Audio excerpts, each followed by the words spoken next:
Êxodo 32, versículo 30 em diante, que nos diz assim: E aconteceu que no dia seguinte, Moisés disse ao povo: Vós pecaste grande pecado. Agora, porém, subirei ao Senhor, porventura farei propiciação por vosso pecado. Assim tornou Moisés ao Senhor e disse: Ora, este povo pecou pecado grande, fazendo para si deuses de ouro. Agora, pois, perdoa o seu pecado, senão risca-me, peço-te, do teu livro que tens escrito. Então disse o Senhor a Moisés: Aquele que pecar contra mim, a este riscarei eu do meu livro. Vai, pois, agora, conduz este povo para onde te tenho dito. Eis que o meu anjo irá diante de ti.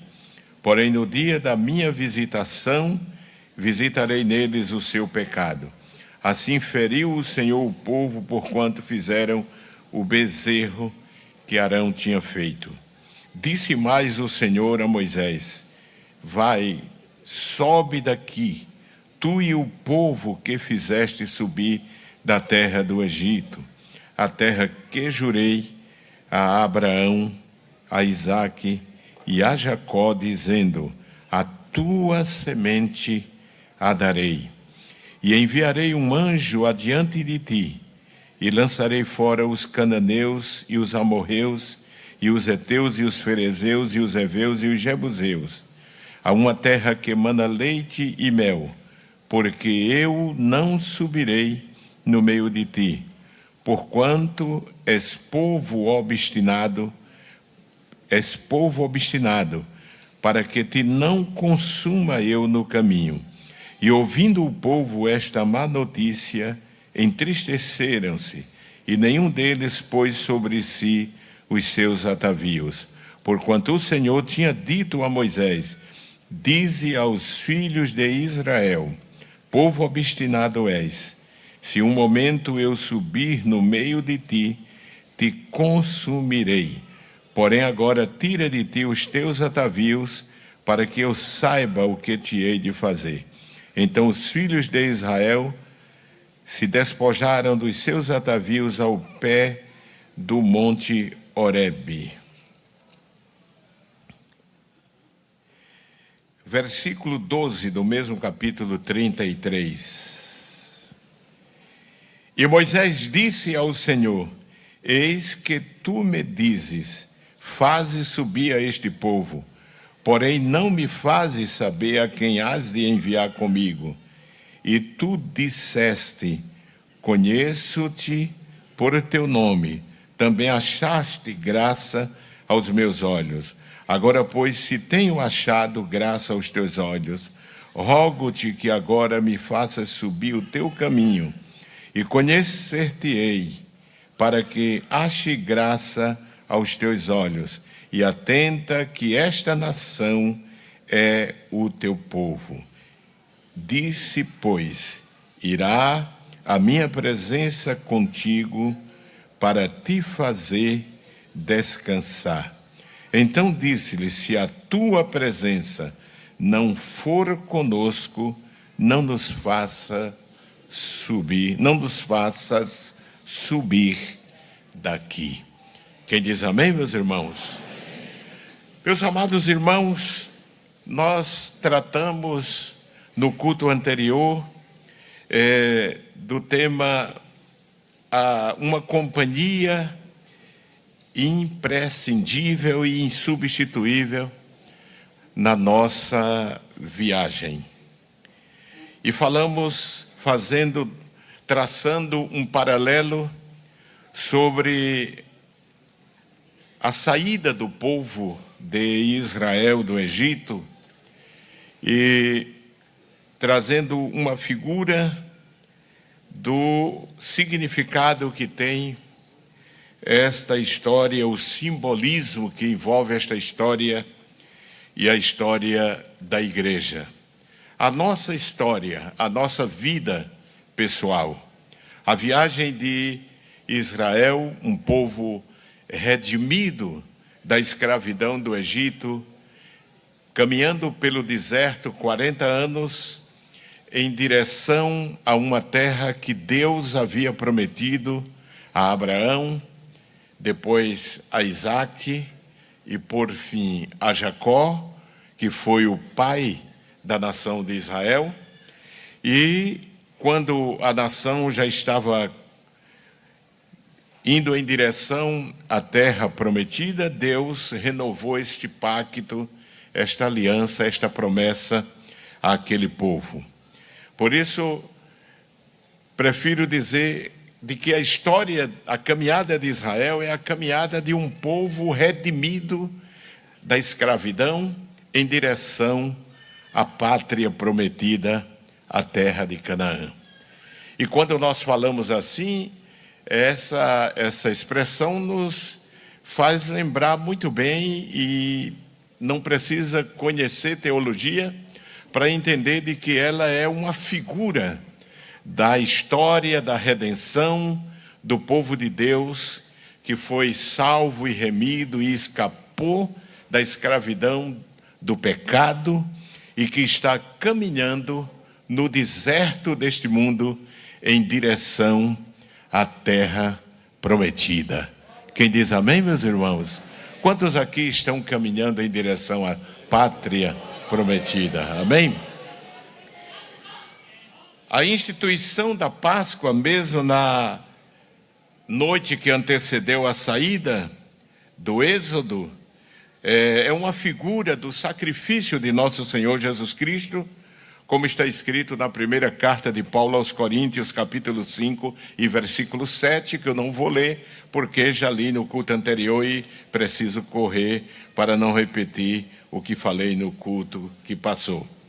Israel livre da escravidão, caminhando pelo deserto, como disse, representa a igreja caminhando neste mundo como povo redimido em direção à terra prometida. Paulo, na epístola aos Gálatas, no capítulo 6 e 16, chama a igreja de Israel de Deus. Nossa caminhada como peregrinos e forasteiros se compara muito à história daquele povo. A salvação nos fez, no sentido espiritual, herdeiros de uma mesma promessa e nos transformou em um só povo em Cristo, como está escrito em Efésios, no capítulo 2, a partir do versículo 11. O povo redimido, que Deus os fez herdeiros da herança eterna, assim como havia feito a Israel, e está registrado em Êxodo 32 e 3. O apóstolo Pedro trata os cristãos redimidos como peregrinos e forasteiros aqui neste mundo. Ele diz: amados, peço-vos como a peregrinos e forasteiros. A partir do momento que aceitamos a Cristo e nascemos de novo, passamos a ser cidadão dos céus. E em relação a este mundo, no sentido espiritual, somos peregrinos e forasteiros. Forasteiro, pessoa estranha à terra onde se acha de passagem. E a nossa caminhada neste mundo é chamada de peregrinação, pelo apóstolo São Pedro, na primeira epístola 1:17, onde ele diz: e se invocais por Pai aquele que sem acepção de pessoas julga segundo a obra de cada um, andai em temor durante o tempo da vossa peregrinação. Amém, meus irmãos? Então ninguém tem morada fixa aqui. Nós somos peregrinos em direção à terra, à pátria celestial. A nossa cidadania vem de cima. Amém, meus irmãos? De onde nós esperamos, aguardamos o nosso Senhor Jesus Cristo. Assim, meus amados irmãos, sem querer mais citar o que já falamos na vez anterior, no estudo anterior, assim também para o crente como peregrino neste mundo, como foi para Israel, a presença de Deus foi uma companhia imprescindível para a sua caminhada. E quando Deus tirou o povo de Israel do Egito, o Senhor prometeu que estaria com eles, que caminharia, que o tirou da terra, tirou o povo da terra e que o levaria em direção àquela terra prometida aos seus pais. Da mesma forma, o Senhor nos promete estar conosco durante o tempo da nossa peregrinação. Amém, meus irmãos? E esta companhia é uma companhia que não deve ser descartada por nenhum cristão, por ninguém que serve a Deus. É impossível caminhar neste mundo sem a presença do Senhor. Amém, meus irmãos? Sem a presença do Senhor. E Ele prometeu que estaria conosco. Amém? Assim como a ausência da companhia do Senhor foi uma notícia, uma má notícia para a nação de Israel, a ausência da presença de Deus na vida do crente é uma má notícia. Nós não podemos viver sem a presença de Deus. Nós não podemos caminhar nesta vida sem a presença do Senhor. Quem diz amém, irmãos? Pois está escrito que quando o povo ouviu Deus falar, disse: eu não subirei no meio de ti, porquanto és um povo obstinado, para que te não consuma eu no caminho. E ouvindo o povo esta má notícia, diz a palavra de Deus, entristeceram-se e nenhum deles pôs sobre si os seus enfeites, os seus atavios. A notícia de que o Senhor não está conosco pode e é uma má notícia. Não adianta fazer festa sem a presença de Deus. Não adianta casamento sem a presença de Deus. Não adianta caminhar, fazer festejo, comemoração, celebração sem a presença de Deus. A presença é mais importante do que as coisas triviais e passageiras desta vida. Amém, meus irmãos? Hoje nós estamos vivendo um tempo em que as pessoas valorizam mais os elementos visíveis, as coisas passageiras, as coisas triviais. Se vai fazer uma festa, se preocupa mais com a comida, se preocupa mais com o fardamento, se preocupa mais com essas coisas que passam, que logo envelhecem e desaparecem. Mas a nossa preocupação deve ser a presença, a manifestação da presença de Deus na nossa vida e no nosso meio. Sem Deus não há festa. Amém, meus irmãos? Sem Deus não há festa. E nesta viagem o peregrino precisa necessariamente da presença do Senhor. E para que essa presença se manifeste, não é isso? Ela se apresenta na nossa vida, na nossa caminhada de várias maneiras, de várias formas. Aquele que caminha com o Senhor deve considerar a palavra de Deus como um elemento fundamental para a sua caminhada, porque a palavra nos diz que ela é lâmpada para os meus pés e luz para os meus caminhos. Assim como Israel caminhava no deserto e precisava ter luz à noite para caminhar, e a Bíblia diz que a nuvem descia sobre a tenda, sobre o tabernáculo, e a luz pairava sobre o acampamento, porque o povo da sua tenda percebia que a presença de Deus estava no acampamento, estava no tabernáculo, estava no Santo dos Santos, porque a chama do fogo de Deus estava acesa. E, meus amados irmãos, a palavra é essa tocha que ilumina o nosso caminho para nos livrar dos ataques de Satanás, para nos livrar dos abismos, nos livrar dos obstáculos, das quedas e das dificuldades que podem surgir na nossa caminhada. No Salmo 119, versículo 19, o salmista diz: sou peregrino na terra, não escondas de mim os teus mandamentos. Pode repetir comigo, irmãos? Sou peregrino na terra, não escondas de mim os teus Mandamentos. Como peregrinos do deserto, precisamos da espada para atacar e nos defender. Quem diz amém, irmãos? Precisamos das armaduras. E uma das armaduras é a palavra, que é a espada. Foi com ela que Jesus venceu a Satanás no deserto.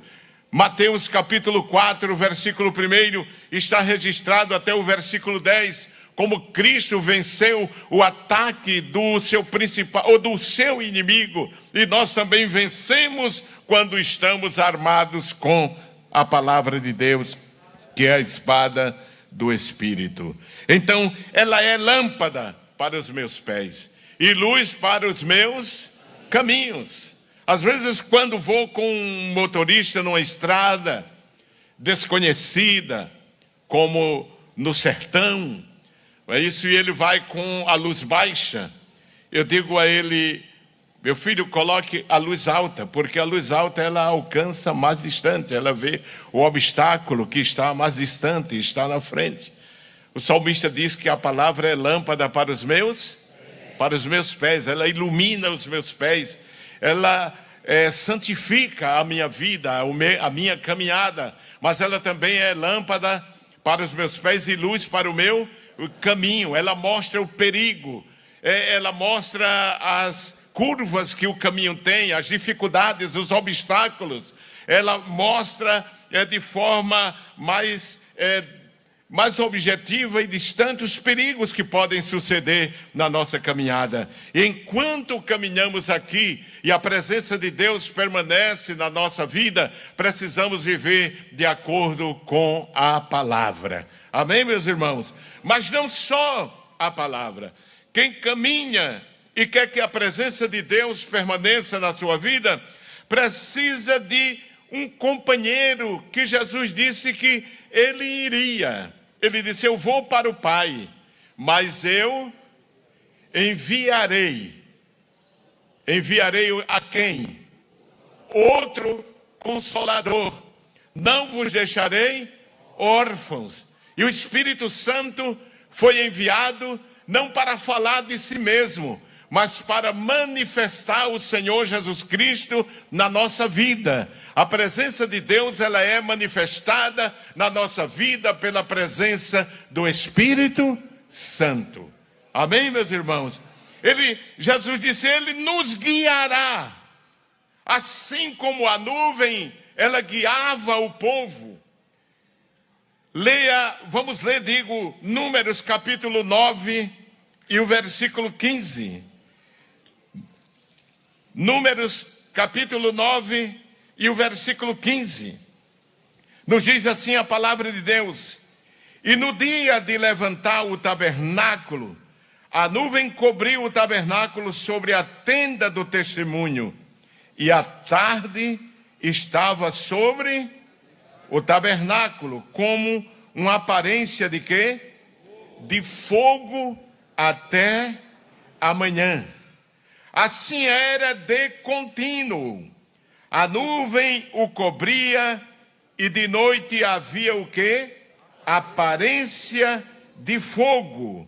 Mas sempre que a nuvem se alçava, ou seja, se levantava sobre a tenda, os filhos de Israel, após ela, partiam. E no lugar onde a nuvem parava, ali os filhos de Israel assentavam o seu arraial. A nuvem servia de luz de noite e servia, não é? Porque o povo podia caminhar também de noite, porque tinha a luz de Deus, a luz do Senhor. E o Espírito Santo, Jesus disse que foi enviado, ele disse: ele vos guiará. Amém, meus irmãos? O Espírito Santo nos guia. Para o povo de Israel e Moisés, havia uma companhia que era imprescindível, como eu disse.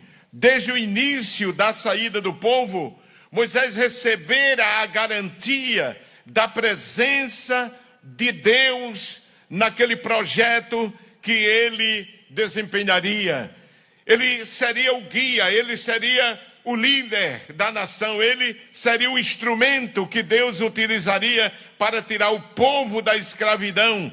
E ele não podia fazer sozinho. E é por isso que o Senhor disse: a minha presença será contigo. Quem diz amém, meus irmãos? Deus disse certamente. Abra a Bíblia, Êxodo capítulo 3. Livro do Êxodo capítulo 3 e o versículo 10.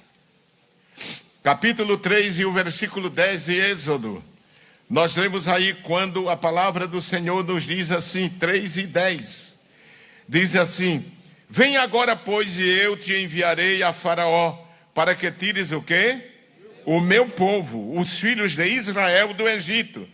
Então Moisés disse a Deus: quem sou eu que vá a Faraó e tire do Egito os filhos de Israel? E Deus disse o quê? Certamente eu serei contigo. Amém, meus irmãos? Não se preocupe, Moisés, eu vou ser com você. Eu vou com você. Meu irmão, minha irmã, a caminhada é sinuosa, cheia de desafios. Às vezes temos que subir montanhas íngremes, passar a margem de abismos. Não é isso? No deserto aparecem muitas feras, muitos animais que querem destruir-nos. O inimigo é um deles, não é isso? O diabo que quer matar, destruir. É verdade que muitos perigos ocorrem, muitas dificuldades, muitos desafios, muitas lutas, mas não se esqueça disso. Deus prometeu: certamente eu serei contigo, eu não te deixarei. Glória a Deus, eu estarei contigo. Glorificado seja o nome do Senhor. Era a presença do Senhor mesmo, e não a de outro, de um substituto. A presença e companhia do Senhor na nossa caminhada é insubstituível. Não podemos aceitar um substituto. Quando pedimos uma coisa e alguém lhe dá um substituto, você não fica confortável, não é verdade? Se lhe dá uma outra coisa, você pediu a original, não quer uma parecida, uma cópia, uma semelhança. Não, eu quero o que eu pedi. Amém, meus irmãos? Eu quero o que eu pedi. Então, quando Deus disse que não subiria mais com o povo, mas que enviaria o seu anjo, mesmo prometendo vitória, a Bíblia chama que esta notícia foi uma má notícia. Ezequiel se arrumaram para a viagem, nenhum deles pôs sobre si os seus atavios. Versículo 4 do capítulo 33, a parte B. É como se desistissem de uma viagem, porque o amigo que prometeu ir conosco, de última hora desiste. Não posso sair daqui se tu não estás comigo. Moisés disse: se tu não fores conosco, nós não subiremos daqui, não sairemos daqui se a tua presença não for conosco. Neste mundo temos, eu disse no culto anterior, temos muitos substitutos para coisas e pessoas. Temos substituto para tudo e para todos. Quando uma cena de um filme é de um risco ou perigosa, sempre há um dublê habilitado para tal, preparado para essa cena. Mas para Deus não há dublê, não há substituto, irmãos. É Ele ou nada. Ele é insubstituível na nossa caminhada. A presença de Deus é insubstituível na nossa caminhada. Ou Deus ou nada.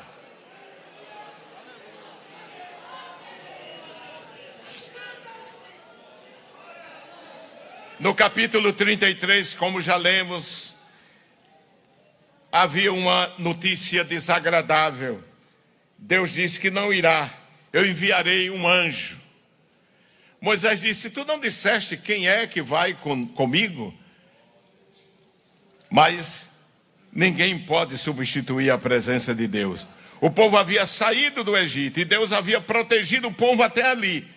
Apesar da desobediência, Moisés sabia que sem a presença de Deus seria impossível caminhar no deserto. Ele conhecia o deserto, ele viveu 40 anos ali.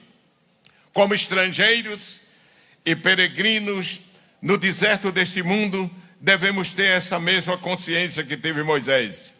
É impossível caminhar sem a presença de Deus aqui neste mundo. Ou a presença ou nada. Moisés disse: ou tu vai conosco, ou não adianta sair daqui. Igreja de Deus, nos preocupemos com isso. A presença de Deus é imprescindível, é insubstituível. Glória a Deus. A presença de Deus nos deixa. E quando é que essa presença nos deixa? Ela nos deixa quando tomamos algumas atitudes ou caminhos que não lhe agradam. Quando fazemos alguma coisa que lhe desagrada. E o crente não pode se enganar, porque muitas vezes ele pode pensar que ele está e ele não está. Esse é o perigo. Você se lembra do nazireu Sansão? Quando ele quebrou o pacto que ele tinha com Deus e descobriu de onde dependia a sua força. Está escrito no livro de Juízes, capítulo 16. Vamos ler esse versículo? Juízes, capítulo 16. E o versículo 20, meus amados. Capítulo 16. E o versículo 20. Do versículo 17, nós vemos que Sansão cede a uma tentação. O inimigo usou uma mulher para fazer Sansão cair. E o versículo 17 diz: e descobriu-lhe todo o seu coração, e disse-lhe: nunca subiu navalha a minha cabeça, porque sou nazireu de Deus desde o ventre da minha. Se viesse a ser rapado, ir-se-ia de mim a minha, e me enfraqueceria, e seria como todos os mais homens, ou demais homens.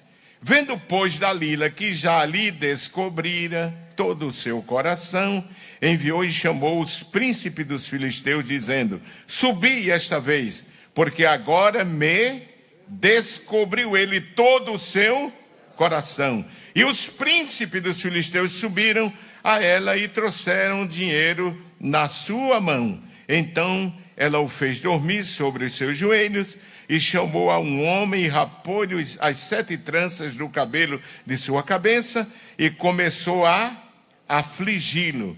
E retirou-se dele o quê? Toda a sua força. E disse ela: os filisteus vêm sobre ti, Sansão. E despertou do seu sono e disse: sairei ainda esta vez como dantes e me livrarei. O que é que diz em seguida? Porque ele não sabia que já o Senhor se tinha retirado dele. Este é o perigo. Devemos ter o cuidado. Amém, meus irmãos?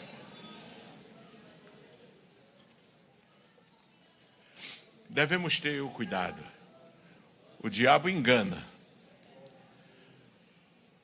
Mas há evidências que provam a presença de Deus, a companhia do Senhor na nossa vida. E nós não podemos perdê-las. Amém, meus irmãos? Paulo faz uma imagem semelhante quando ele diz que se a gente... É um texto que ele diz que devemos ter o cuidado para não ser achados nus. E ele diz que o cuidado que devemos ter para que não pense que estando vestido sejamos encontrados nus. O cuidado.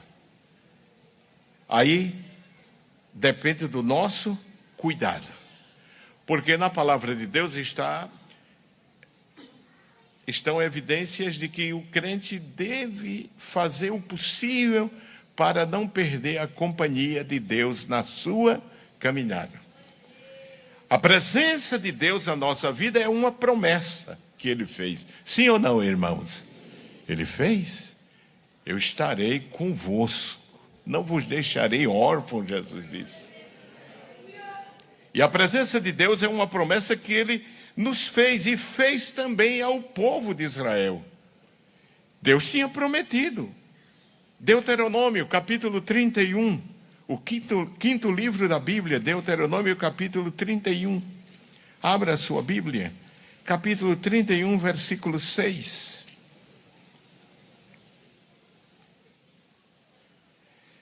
Capítulo 31 de Deuteronômio, versículo 6 e versículo 8, nos diz assim: esforçai-vos e animai-vos, não temais, nem vos espanteis diante deles, porque o Senhor vosso Deus,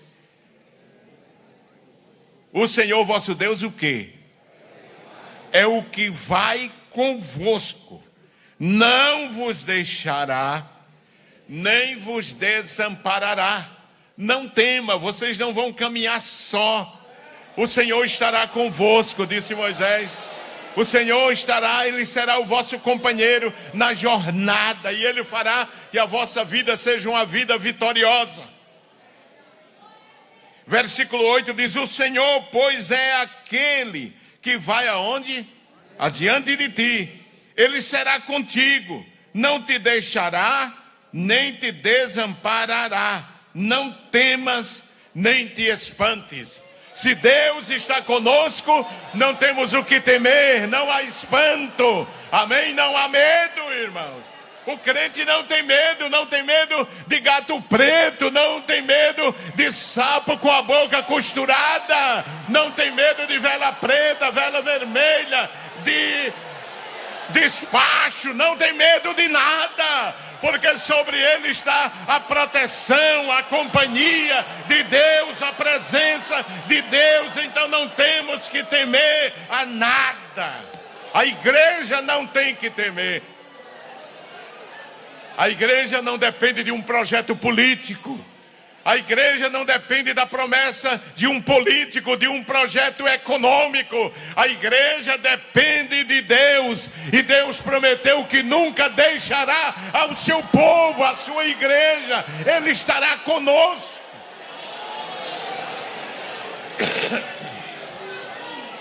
Glória a Deus. Deus disse a Josué, irmão, Josué capítulo 1 e versículo 9. Abra a sua Bíblia, Josué 1 e 9, nós lemos aí a promessa que Deus fez depois que o Senhor tinha colocado Josué como substituto de Moisés. Disse: não te mandei eu, esforça-te e tem bom ânimo, não passe nem te espante, porque o Senhor teu Deus é contigo por onde quer que andares. Quem diz amém, irmãos? Amém. Glória a Deus.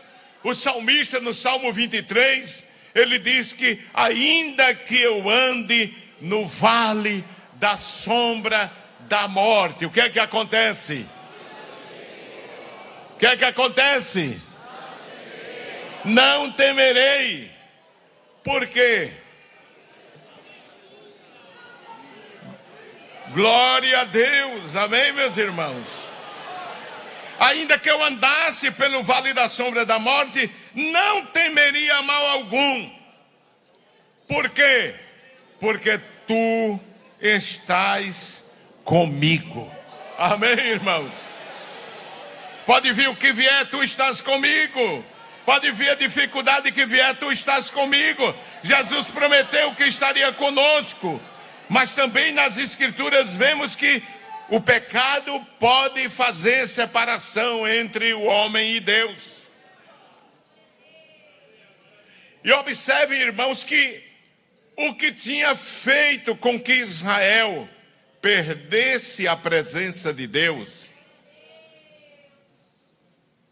isso é o que me chamava a atenção hoje quando estava lendo a minha Bíblia. O que fez com que Israel perdesse a presença de Deus, a companhia de Deus, não foi um copo de cachaça, não foi um pecado de adultério, ou outro semelhante, um pecado grave. Israel perdeu a companhia de Deus por causa de um culto.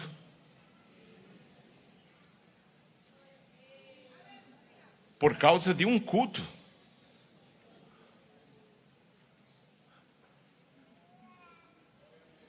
Sim ou não, irmãos? Deus chama Moisés para subir ao monte.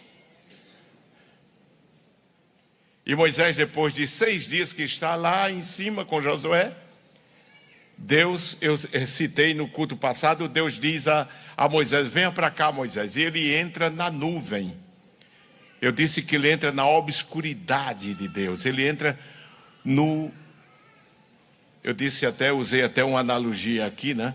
Ele entra na secretaria da divindade, no gabinete divino, aonde nenhum homem podia entrar, ele entra. Ele disse a Josué mais abaixo, deixarão ir Ur com o povo, e ele entra até a obscuridade de Deus, onde está o Eterno. E como ele demorava, ele passou 40 dias. Diz a palavra de Deus que o povo perdeu o quê? Perdeu a paciência. E disse, esse Moisés não volta mais.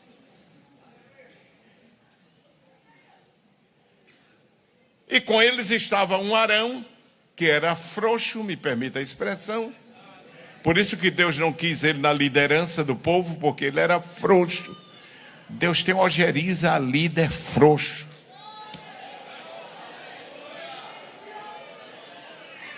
Quando Moisés disse, mas ele é mais eloquente, Deus disse assim, eu sei.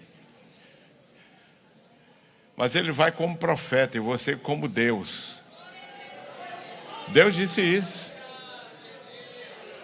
Porque Deus conhecia o material que Arão era feito. E quando o líder quer afrouxar, ele nunca diz que foi ele, é o povo.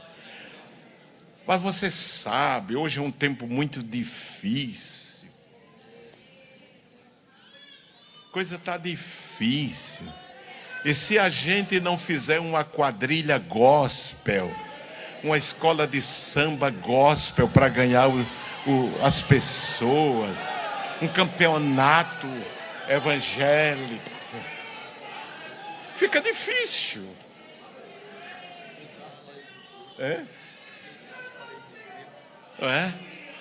Tem que deixar esse negócio de parede branca, pintar tudo de preto.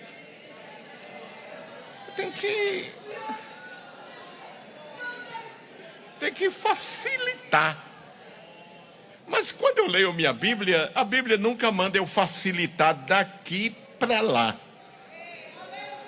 Manda a pessoa se render de lá para cá.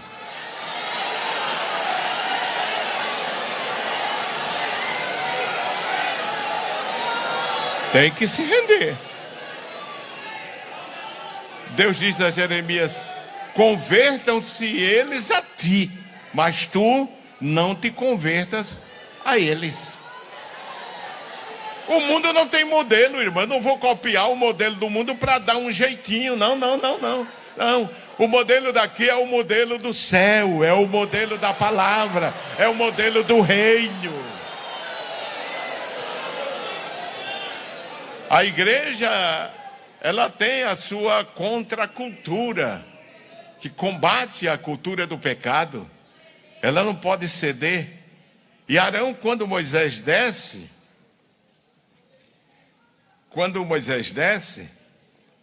o povo estava solto ali, seminus, seminus.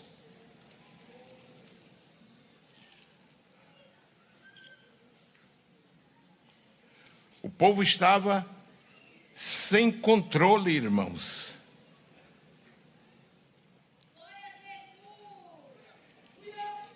O povo estava em volta do bezerro.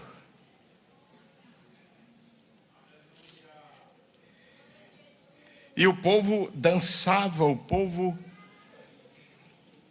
fazia uma verdadeira anarquia. E Deus não gostou daquilo. Deus não se agradou daquilo. Está escrito no capítulo 32. Os irmãos, desculpa que eu estou com um pouquinho de coriza, irmãos.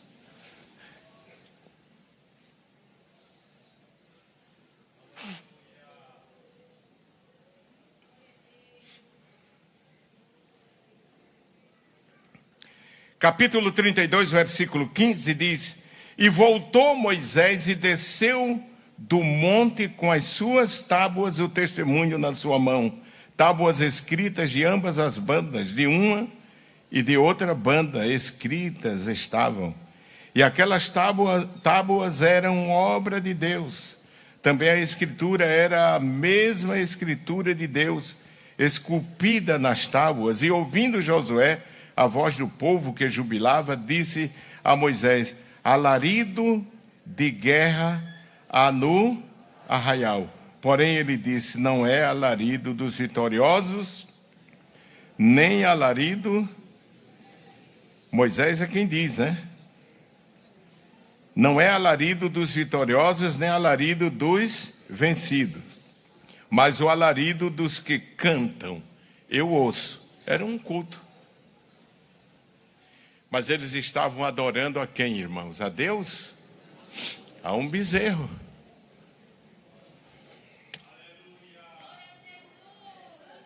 E a um bezerro. E devemos ter o cuidado, o tipo de culto que oferecemos a Deus pode ser um diferencial da que sua presença permanece entre nós. E Israel não entendeu isto. Deus deve ter a centralidade do culto, e não o homem, não o outro objeto. A presença de Deus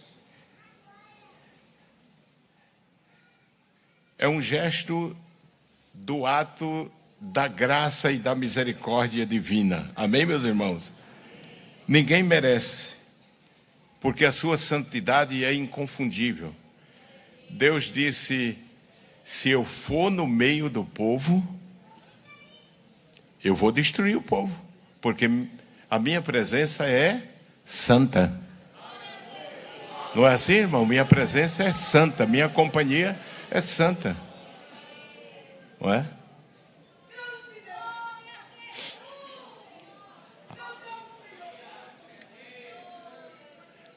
Então nós precisamos ter cuidado, porque tem muita gente que pensa que é de qualquer jeito que Deus permanece na caminhada, mas é preciso que haja fidelidade a Deus. A fidelidade é uma exigência sine qua non para que a presença de Deus permaneça, sem a qual Deus pode permanecer. Se nós quisermos que Deus permaneça conosco, temos que ser fiéis. Os homens que gozaram da presença de Deus na sua caminhada se caracterizaram por uma vida de santidade, de fidelidade, a ponto de agradarem a Deus, mesmo em momentos de desafios e provações ao extremo. A presença e a obediência andam juntas. Quando agradamos a Deus, achamos graça aos seus olhos, e isso é o que faz a diferença. E Moisés entendeu isso. Veja o que diz no capítulo Êxodo 33, a gente vai ficar trabalhando com essa palavra aqui, Êxodo 33, versículo 12. Veja o que Moisés disse. E Moisés disse ao Senhor: eis que tu me dizes, fazes subir a este povo, porém não me fazes saber quem hás de enviar comigo. E tu disseste: conheço-te por teu... Moisés, eu te conheço pelo nome. Também, o que é que ele diz mais? Achaste graça aos meus olhos. Moisés, eu sei quem é você. E eu gosto de você, eu me agrado de você, Moisés. Eu me agrado de você, Moisés. Já pensou Deus dizer isso a gente, irmão? Olha, José, eu me agrado de você. Maria, eu me agrado de você. Irmãos, nós devemos fazer força para que Deus se agrade de nós. Quem diz amém, irmãos? Amém. Porque muitos ficaram pelo caminho porque Deus não se agradou dele, irmãos. Deus não se agradou deles. Veja o que Paulo diz, 1 aos Coríntios, capítulo 10, da Bíblia. Essa igreja é bíblica, então, rapidamente, vamos manusear a palavra do Senhor, amém? Capítulo 10 da primeira carta de Paulo aos Coríntios. Veja o que Paulo diz aí, meus amados. Diz: ora, irmãos, não quero que ignoreis que nossos pais estiveram todos debaixo da nuvem e todos passaram pelo mar. Eu gosto quando escuto a voz da galeria também. E todos foram batizados em Moisés na nuvem e no... E todos comeram de um mesmo manjar. E beberam todos de uma mesma bebida. Porque bebiam da pedra espiritual que os seguia. E a pedra quem era? Era Cristo. Veja o que diz o versículo 5. Mas Deus não se agradou da maior parte deles, pelo que foram o que, irmãos? Prostrados no deserto. 6 diz: essas coisas foram-nos feitas em figura, para que não cobicemos as coisas más, como eles cobiçaram. Não vos façais, pois, o quê? Idólatras, como alguns deles. Você já viu, irmão, que já tem até cantor evangélico que tem fã-clube? Irmão, pregador que já tem fã-clube. São artistas, deixaram de ser mensageiros. Deixaram de ser, eles dizem que são levitas, né? Tem que ser mesmo. E estas coisas foram feitas em figura, para que não cobicemos as coisas mais, como eles cobiçaram. Não vos façais, pois, idólatras, como alguns deles. Conforme está escrito, o povo assentou-se a comer e a beber e levantou-se para folgar. E não nos prostituamos, como alguns deles fizeram, e caíram num dia 23.000. E não tentemos a Cristo, como alguns deles também tentaram, e pereceram pelas serpentes. E não murmureis, como também alguns deles murmuraram e pereceram pelo... Ora, tudo isso lhes sobreveio como figuras, e estão escritas para aviso nosso, para quem já são chegados o quê? Os fins dos séculos. Agora repitam após mim. Aquele, pois, que cuide estar em pé, olhe que não caia. Então, devemos ter o cuidado, porque Deus não anda com quem Ele não está de acordo. Sim ou não, irmãos? Amós 3:3, né? Diz: andarão dois juntos, se não estiverem de acordo. Então, o nosso cuidado deve ser este, de agradar a Deus, fazer a vontade de Deus. Nós podemos perder a companhia de Deus na caminhada? Sim, se nós fizermos o que não lhe agrada.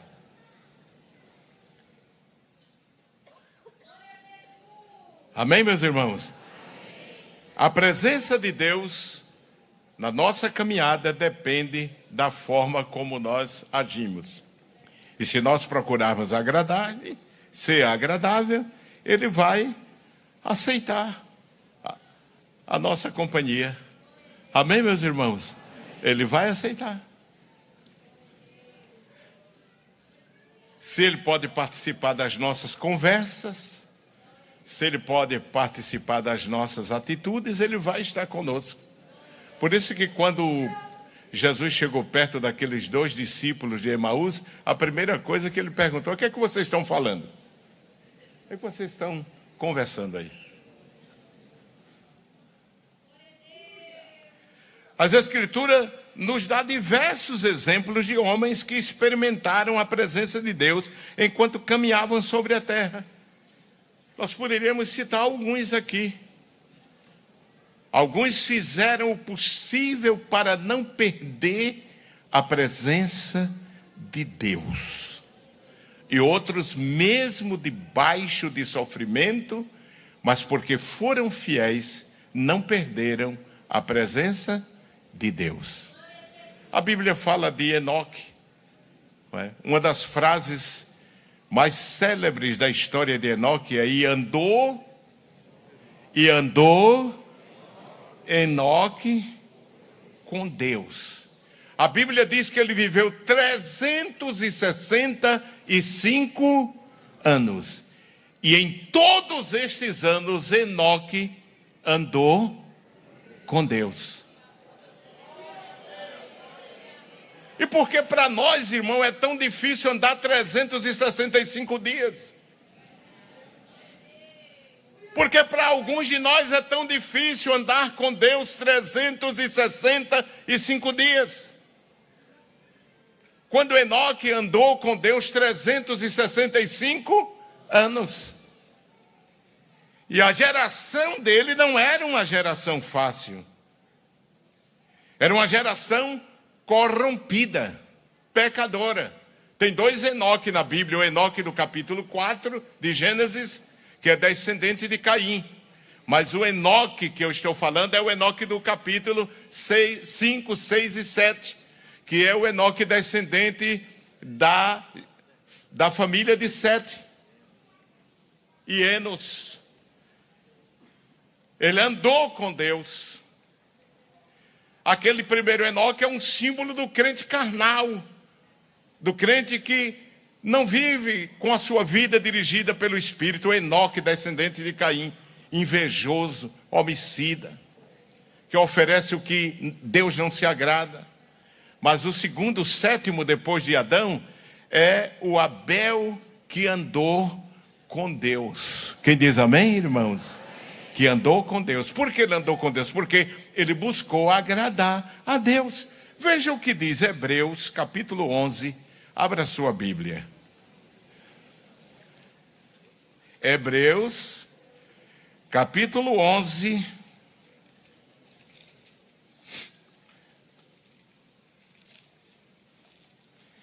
Capítulo 11 de Hebreus, logo depois de Tito, vem a epístola aos Hebreus, capítulo 11, versículo 5. Veja o que diz aí. Repitam após mim. Pela fé, Enoque foi trasladado. Ou seja, foi levado, foi transferido, foi transportado, foi arrebatado. Para não ver o quê? A morte. E não foi achado. Por quê, irmãos? Porque Deus o trasladara. Agora repita após mim. Visto como ou antes da sua trasladação, alcançou testemunho de que agradara a Deus. Quem quer a companhia de Deus aqui, irmãos? Eu quero também. Então vamos buscar agradar a Deus. Amém? Você sabe como tem que agradar a Deus. Quando você quer agradar o namorado, você não sabe? Quando quer agradar o marido, você não sabe? Quando quer agradar a esposa, você sabe ou não sabe? Quando quer agradar o patrão, você não sabe? Então, só tem um livro que nos ensina a agradar a Deus. É a palavra de Deus. Ele nos orienta, ele nos ensina. E Enoque, ele viveu, era um crente cheio do Espírito Santo. E viveu numa geração perversa, parecida com a nossa. Veja o penúltimo livro da Bíblia, Judas, versículo 14 e versículo 15 de Judas. O penúltimo livro da Bíblia. Venha lá de Apocalipse que você vai encontrar fácil. Ele é dividido em versículos. Veja o que diz o versículo 14 e o versículo 15. Diz assim, repita após mim. E destes profetizou também Enoque, o sétimo depois de Adão, dizendo, eis que é vindo o Senhor, com milhares de seus santos,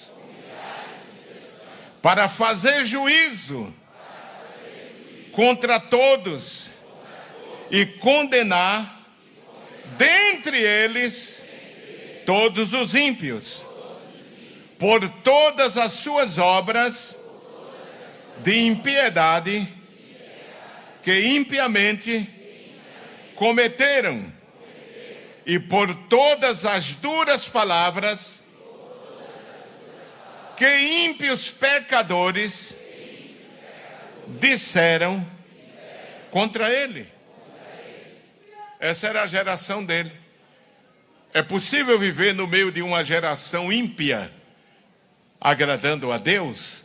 É possível. É possível. Amém, meus irmãos? É possível. É possível. Eu vou encerrar, porque eu gosto de encerrar na hora. Mas poderíamos falar de Noé, poderíamos falar de José e de muitos outros que agradaram a Deus, procuraram agradar a Deus. José foi invejado pelos seus irmãos, foi vendido pelos seus irmãos, foi caluniado pela mulher de Potifar. Porque todo crente é caluniado, irmão. Crente fiel sofre calúnias, mentiras. Mas por 4 vezes a palavra de Deus diz assim, que Deus não deixou a José.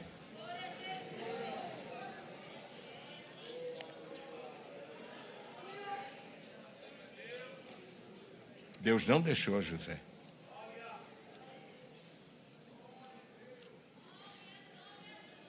A Bíblia repete, e o Senhor estava com José. Gênesis 39, 2, veja aí o que diz. Gênesis 39, 2. O que é que diz?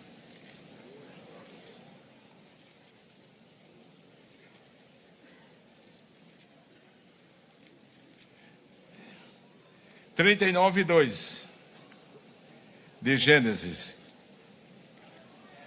Eu abri aqui em Êxodo. Mas Gênesis 39, 2. Versículo 1 diz, José foi levado ao Egito e Potifar, o eunuco de Faraó, capitão da guarda, varão egípcio, comprou da mão dos ismaelitas que o tinha levado lá. E o Senhor estava com José. E foi varão próspero e estava na casa de seu senhor egípcio. Vendo, pois, o seu senhor, versículo 3, que o Senhor, o quê? Estava com ele, e que tudo o que ele fazia, o Senhor prosperava. Aí vem a tentação. A mulher de Potifar bota os olhos em José. E você sabe de toda a história, ela caluniou a José, disse que José tinha adulterado com ela. Veja o versículo 21, diz, o Senhor, porém, estava com José, e estendeu sobre ele a sua benignidade, e deu-lhe graça aos olhos do carcereiro Mó. E o carcereiro Mó não teve cuidado de nenhuma coisa que estava na mão dele. Por quê? O Senhor estava com ele, e tudo o que ele fazia, o Senhor prosperava. E por aí vai, irmãos. E Deus nunca deixou.